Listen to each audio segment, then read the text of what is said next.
पुनः आपको साधुवाद। मैं माननीय मंत्री जी के बारे में जो उन्होंने कृषि बजट लाया है, एक ही बात आपके माध्यम से मैं कहूंगा महोदय कि क्या हो गए देखते देखते। आशा थी महोदय कि माननीय मंत्री जी अतीत में भी हम सबके साथ रहे हैं और यह था कि इनका नाम भी उसी प्रकार का है और यह था भाव कि पूरे प्रदेश में इनकी छाया, पूरे प्रदेश के हर बूंद बूंद में के माध्यम से छाया प्रदेशवासियों को मिलेगा महोदय। लेकिन जो विभाग उन्हें मिला है, पता नहीं किस कारण से, किस दबाव में, क्यों इस प्रकार का दिन आना पड़ा। महोदय, मैं एक अपनी बात प्रारंभ करने से पहले माननीय मुख्यमंत्री जी ने 2019 में हमारे कृषि मित्र साथियों के बारे में बड़े ही दुख भरी एक ट्वीट किया था कि कृषि मंत्री साथियों, जो कृषि मित्र है, आपके साथ चिंता मत करो, हम आपके साथ न्याय करेंगे। महोदय, आज कृषि मित्र सड़क से लेकर के और राज्य शासन तक अपनी बात पहुंचा रहे हैं। तब मुझे ध्यान में आता है कि ऐसे वादे नारे देकर के जैसे हमारे कृषि मित्र साथी आज अपने आप को ठगे महसूस कर रहे हैं, वो तो आपके छल प्रपंच में आ गए। प्रदेश के नौजवानों से भी आपने इसी प्रकार की बातें कही थी कि हम आएंगे और 5 लाख लोगों को रोजगार देंगे। वह भी किसी न किसी किसान परिवार से आते थे, वह भी नौजवान बेचारे परेशान है। और तो और आए तो कहे कि नहीं, पहला साल आपने कह दिया कि राज्य का खजाना खाली है और ये सदन इस बात का साक्षी है कि जब सदन के अंदर सवाल आते हैं तो सरकार कहती है कि नहीं, राज्य का खजाना खाली नहीं हो सकता है।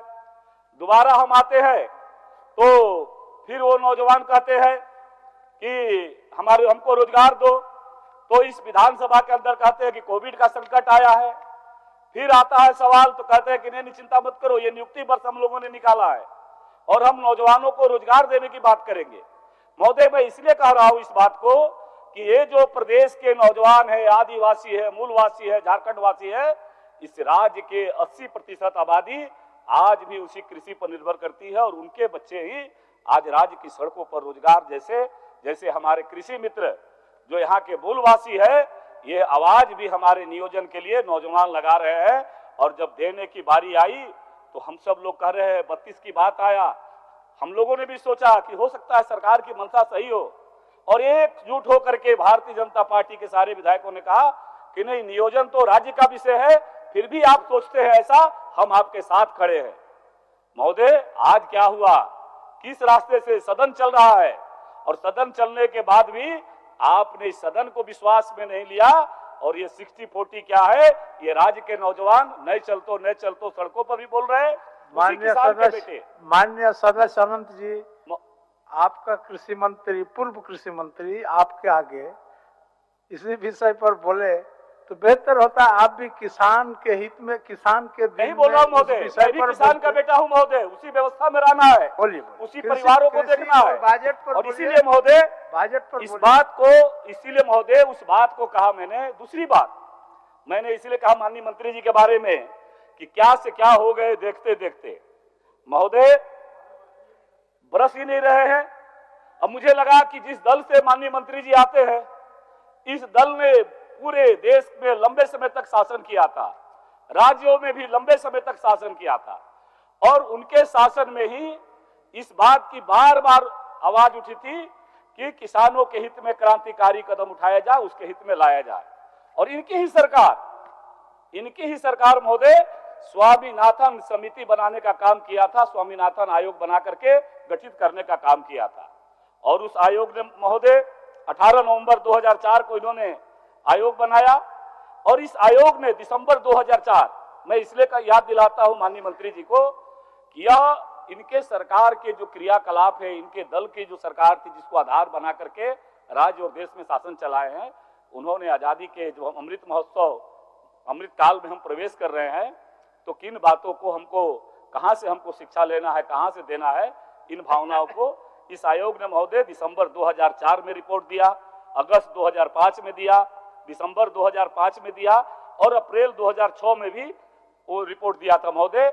और उसका उद्देश्य यही था कि किसानों का आय दुगना करना, सार्वभौमिक खाद्य सुरक्षा, अस्थायी कृषि का प्रभावी ढंग से संरक्षण और सुधार करना, किसानों के आत्महत्या के कारण उन्हें संकट से उभारने सार्थक नीति, भूमि सुधार, भूजल पुनर्धारण, ऐसे ही खाद्य सुरक्षा, सस्ती स्वास्थ्य बीमा प्रदान करने हेतु स्वास्थ्य मिशन की प्राथमिकता देना, इस प्रकार से अनेकानेक सुझाव दिया था महोदय। मुझे आशा था कि माननीय मंत्री जी आएंगे, हमारी आलोचनाएं तो कई बार करते हैं और मैं इन बातों को आगे ले जाकर के चर्चा करूंगा महोदय, लेकिन जो कृषि बजट इन्होंने लाया महोदय, यह बात सही है। कल भी माननीय वरिष्ठतम सदस्य आदरणीय श्री सरजू राय जी हम सबके बीच में बताया कि मूल बजट जो इन्होंने कृषि क्षेत्र में लाया था वो मात्र 18% ही राशि ये सरकार अभी तक खर्च कर पाई है। वित्तीय वर्ष 23-24 के लिए जो बजट का आकार आपने बढ़ाया, हमारे आदरणीय वित्त मंत्री जी ने कहा, हम सबको भी अच्छा लगता है कि पैसा बढ़ेगा तो स्वाभाविक है कि राज्य के आधारभूत संरचनाओं सहित हर क्षेत्रों में विकास होगा। 1,16,418 करोड़ रुपया इन्होंने बजट पेश किया। पिछले बार इन्होंने 22-23 में 1,01,101 करोड़, सुनने में वो भी अच्छा लगा था। लेकिन हम जब बात करेंगे महोदय तो आश्चर्य होगा महोदय कि बजट का आकार तो इन्होंने बढ़ाया, लेकिन जो कृषि क्षेत्र जिसमें राज्य की 80% आबादी निर्भर करती है महोदय, लगातार उसके कृषि क्षेत्र में बजट की राशि घटाने का काम किया महोदय। बजट एट ए ग्लांस देखने के बाद पता चलता है कि वित्तीय वर्ष 21-22 में जहां कुल बजट का 6.28 कृषि पर था, 22-23 में 5 घट करके 5.92% हो गया और 23-24 में घट करके महोदय 5.66% हो गया। तब ये लग रहा है कि माननीय मंत्री जी आखिर बरस क्यों नहीं रहे। बड़ा बजट का आकार लगातार बढ़ते जा रहा है महोदय, लेकिन कृषि क्षेत्र में बजट लगातार घटते जा रहा है महोदय। और इसी प्रकार से लगातार जब कृषि के बारे में हम देखेंगे महोदय, उसी प्रकार से कृषि प्रभाग में 21-22 में जहां इन्होंने 3,189 करोड़ राशि रखा, 22-23 में 3,130 और 23-24 में एक घट करके 2,804.14 करोड़ बजट में इन्होंने कृषि प्रभाग में राशि रखा महोदय। इससे पता चलता है कि वर्तमान ये जो यूपीए गठबंधन की सरकार है, झारखंड मुक्ति मोर्चा और कांग्रेस का, इनके चिंता में किसान कहा है, गांव गरीब मजदूर किसान इनके सीने में कहा है। ये बातें इनके बजट के जो आंकड़े हैं उसके आधार पर महोदय पता चलता है। और लगातार इसी प्रकार का कृत्य इस सरकार के द्वारा हो रहा है महोदय। आश्चर्य की बात है कि 22-23 में जो इन्होंने एटीआर में दिया है, योजना का नाम, योजनाओं की भौतिक कार्य, लक्ष्य, जो वर्तमान वित्तीय वर्ष 23-24 के परिणाम बजट में उसका उल्लेख नहीं किया गया है। इसका मतलब है कि वर्तमान राज्य सरकार की कार्य योजना उसके क्रियान्वयन में पारदर्शिता का घोर अभाव दिखाई देता है महोदय। पिछले बार भी हमने इस बात को कहा था कटौती प्रस्ताव के क्रम में कि 29 योजनाएं महोदय पूर्ण नहीं हो पाई थी। और आज ये स्थिति है इस राज्य में कि कृषि पशुपालन एवं गव्य के 76 योजनाओं में से महोदय 53 योजनाओं में खर्च शून्य हुआ है, कोई काम ही नहीं सरकार में हुआ है। 53 योजनाओं में महोदय कहां से भला होगा, किसानों का भला कैसे क्यों होगा? क्यों माननीय मंत्री जी का, बादल जी का पूरे राज्य में बूंद लोगों को नहीं मिलता महोदय? राष्ट्रीय बागवानी मिशन में तो कुछ खर्च 0%, राष्ट्रीय सतत कृषि मिशन इसमें भी 0% महोदय, राष्ट्रीय खाद्य सुरक्षा मिशन 0%, राष्ट्रीय कृषि विकास योजना में 0%, कृषि यंत्रीकरण पर उप योजना में 0%, राष्ट्रीय मृदा स्वास्थ्य एवं उर्वरकता प्रबंधन परियोजना में 0%, एग्रीकल्चर मार्केट इंफ्रास्ट्रक्चर में, ग्रामीण कृषि मार्केट में 0%, कृषि ऋण गन्ना किसान में 0%। महोदय ये दस्तावेज है। इसी प्रकार के किसान समृद्धि योजना 0%, समेतिक बिरसा ग्राम कृषि विकास योजना 0%, कृषि स्मार्ट ग्राम योजना 0%। महोदय हम लोगों ने भी अनुशंसा करके दिया था और बड़ा से बड़ा गांव लिया था, बड़ा उत्साह था कि चलो एग्रो स्मार्ट विलेज एक बनाएंगे हम लोग बना करके, और हम लोग भी गांव के लोगों को कहेंगे कि नहीं नहीं हमने गांव, इसे सांसद महोदय आदर्श ग्राम योजना लेते हैं। तो हमें भी आशाएं थी कि माननीय मंत्री जी ने मांगा है उसके आधार पर करेंगे। और तो मैं गंगा किनारे के रहने वाला हूं, माननीय मंत्री जी भी, संसदीय कार्य मंत्री जी भी गंगा के किनारे रहते हैं। और यही दुर्भाग्य है कि 22 साल हो गए, आपको मालूम नहीं है कि झारखंड में गंगा कहां बहती है। झारखंड में गंगा कहां बहती है माननीय सदस्य जी, और महोदय मछुआरा जो मां गंगा के गर्भ में चल करके और अपना जीविकोपार्जन करते हैं, उसके लिए भी जो आवास के सामाजिक स्थिति के लिए जो खर्च होना था, मात्र 0% इस सरकार ने में खर्च किया महोदय। इसी प्रकार से अनेक क्षेत्रों में महोदय, यह जब हम आगे चर्चा करते हैं, परिणाम बजट को देखते हैं महोदय, तो जब सरकार इस वित्तीय वर्ष में 11 माह पूरा हो चुका है महोदय, अब 1 माह में कहां से उस राशि को खर्च कर पाएगी, ये अपने आप में सवाल है कि 18% राशि खर्च कर पाई है, वह राशि कैसे खर्च कर पाएगी महोदय। हर समाचार पत्रों में निकलता है महोदय। इसी प्रकार से विभागवार अगर हम देखें कि कुल 76 योजनाओं में कृषि क्षेत्र का 31 में से 21 पर शून्य खर्च हुआ है, पशुपालन में 22 में से 17 खर्च हुआ है, शून्य खर्च हुआ है, गव्य विकास में 8 योजनाएं शून्य खर्च हुई है, मत्स्य पालन में 14 में 7 योजनाओं पर कोई खर्च नहीं हुआ है। इस तरह से महोदय लगातार सरकार इन योजनाओं पर कोई ध्यान नहीं दिया महोदय। महोदय, जब योजनाओं के बारे में जब चर्चा कर होती है तो हमको देखते हैं कि फसल सुरक्षा कार्यक्रम नामक एक नई योजना प्रस्तावित आपने किया है महोदय। आप आलोचनाएं करते हैं, लेकिन अगर सच्ची आलोचनाएं करते तो जिस प्रकार से आपने इस बार बजट में प्रधानमंत्री फसल बीमा योजना से आच्छादित करने के बारे में अपने जो आपने बजट का प्रतिवेदन दिया है उसमें उल्लेख किया है, ऐसी सारी केंद्र सरकार की योजनाएं जो भारत सरकार की योजनाएं चल रही थी, उसको यह करके या तो शिथिल कर दिया आपने या उसकी योजनाओं को आपने बंद करने का काम किया था महोदय। अभी देश के यशस्वी गृह मंत्री आदरणीय श्री अमित भाई शाह जी ने इसी संथाल परना के धरती पर इफ्को नैनो यूरिया तरल संयंत्र की स्थापना 4 फरवरी 2013 को किया था महोदय। और निश्चित रूप से इस नैनो यूरिया के बनने से पूर्वी भारत के कृषि क्षेत्र में यह एक दूरगामी परिणाम लेकर के आने वाला है महोदय। महोदय, प्रधानमंत्री फसल बीमा योजना के बारे में आपने कोऑपरेटिव के क्षेत्र में उल्लेख किया है, उसी प्रकार से मैं आज इस बात को चर्चा करता हूं महोदय कि शायद आप अपने घोषणा पत्रों को भी देखते और घोषणा पत्रों को देखने के बाद आप ये अपेक्षा करते, मैं जो झारखंड मुक्ति मोर्चा का निश्चय पत्र जो प्रचारित था महोदय, किसान एवं खेतीहर मजदूरों को अधिकार देंगे, उन्होंने कहा था कि किसान बैंक की स्थापना करेंगे। आज झारखंड के किसान पूछ रहे हैं कि बताइए क्या किसान बैंक का स्थापना आपने किया? आपने कहा था कि धान का खरीद मूल्य लगभग 2300 से लेकर के 2700 रुपया देंगे। आप पूछ रहे झारखंड के किसान कि आपने क्या किया है, कितने हमारे किसान भाइयों का धान का अधिग्रहण किया? आपने कहा था कि प्रत्येक प्रखंड मुख्यालय में कोल्ड स्टोरेज बनाएंगे।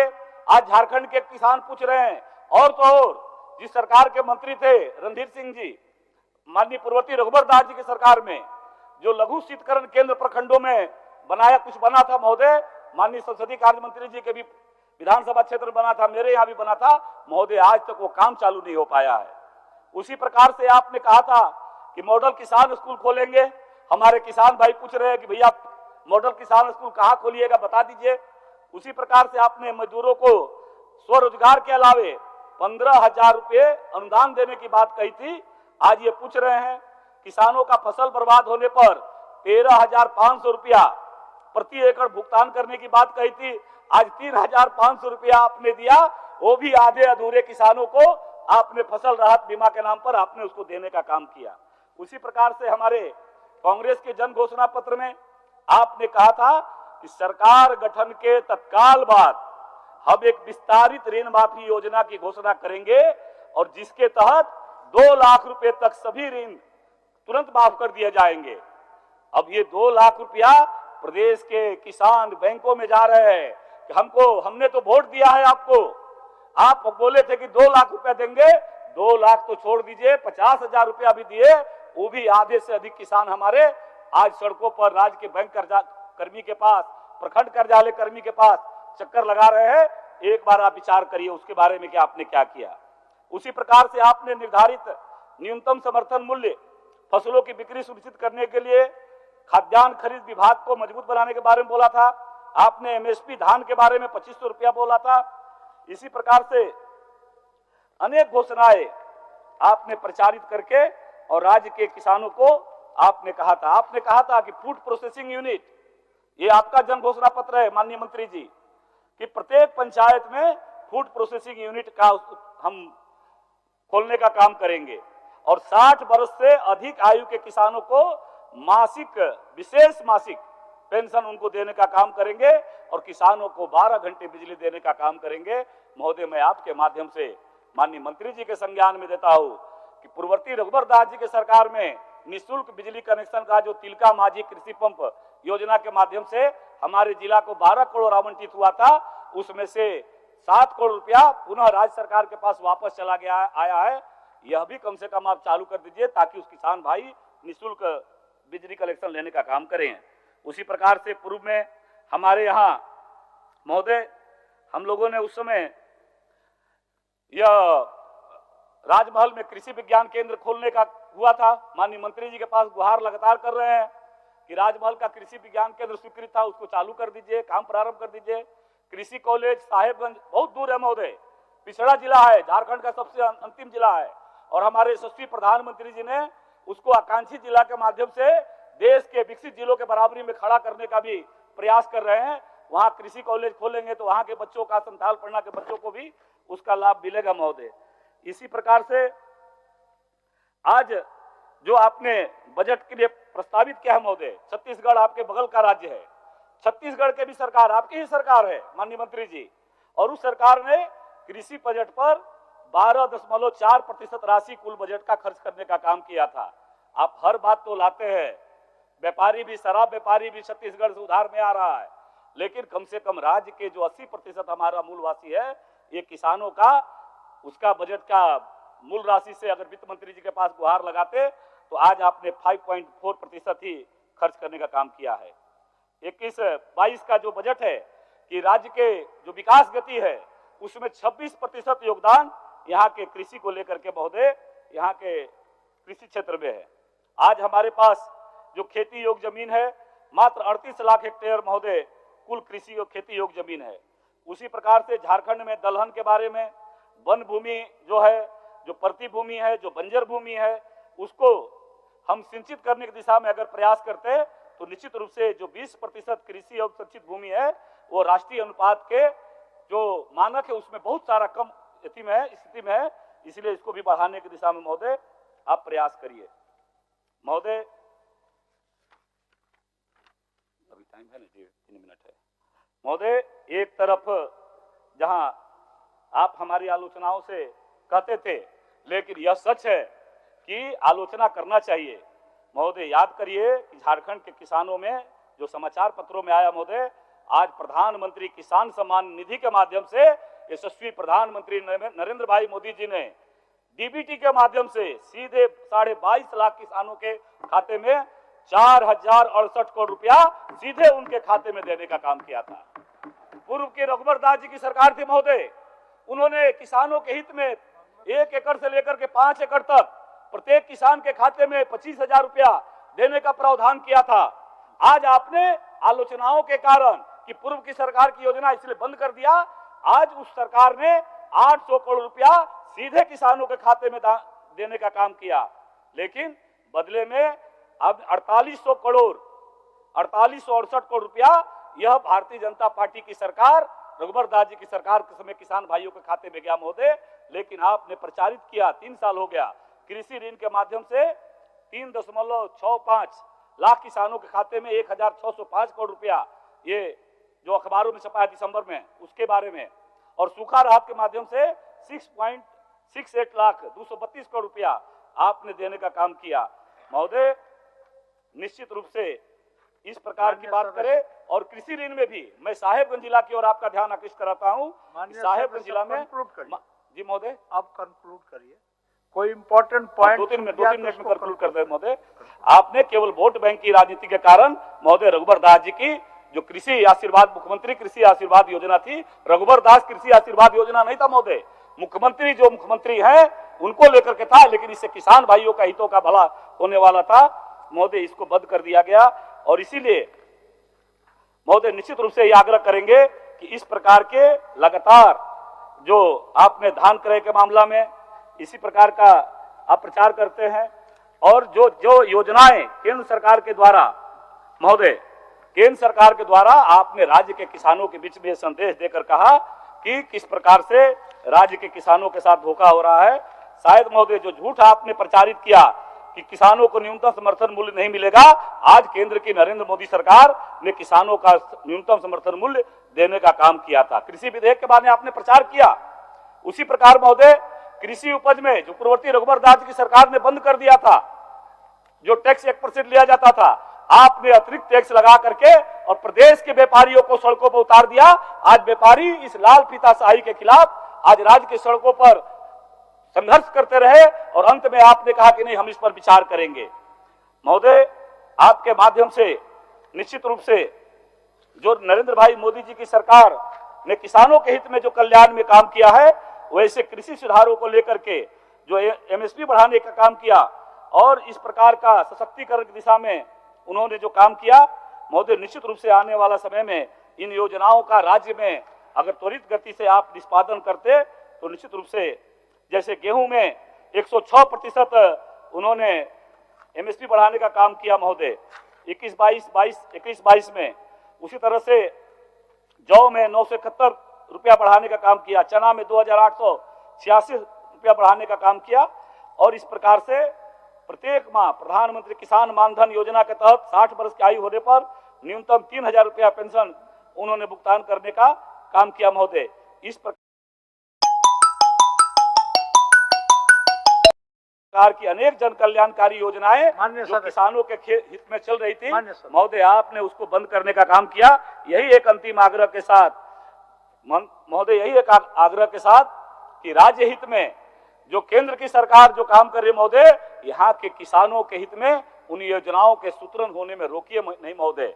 ये आप अन्वेषण करिए कि ब्लॉक में कहाँ लीकेज होता है, प्रखंड कार्यालय में, जिला कार्यालय में, डाटा एंट्री में कहाँ लीकेज होता है, ताकि राज्य के भी किसान आप ही के किसान है, आप ही के राज्य के निवासी है, उनके साथ भेदभाव नहीं हो। और अंत में आपके माध्यम से पुनः माननीय मंत्री जी से अनुरोध करते हुए कि राजमहल कृषि विज्ञान केंद्र और साहेबगंज का कृषि कॉलेज पर अपनी कृपा बरसाइए माननीय मंत्री महोदय। 3 साल बीत गए, स्वीकृति के बाद भी 3 साल से हम इंतजार में है कि कब आपका बूंद गिरेगा। रामचंद्र सिंह, अच्छा एक शब्द है महोदय, मंत्री जी के बारे में अच्छी बात कह रहे हैं। तेरे बदलने का दुख नहीं है मुझको, मैं तो अपने यकीन पर शर्मिंदा हूं। महोदय, बस यही आग्रह के साथ कि माननीय मंत्री जी आप देखते देखते बदलिए नहीं, आइए आप पूरे राज्य में आपके आभा मंडल का प्रकाश आए। यही आग्रह और अनुरोध के साथ राज्य के किसानों के हित के कल्याण के बारे में विचार करिए। माननीय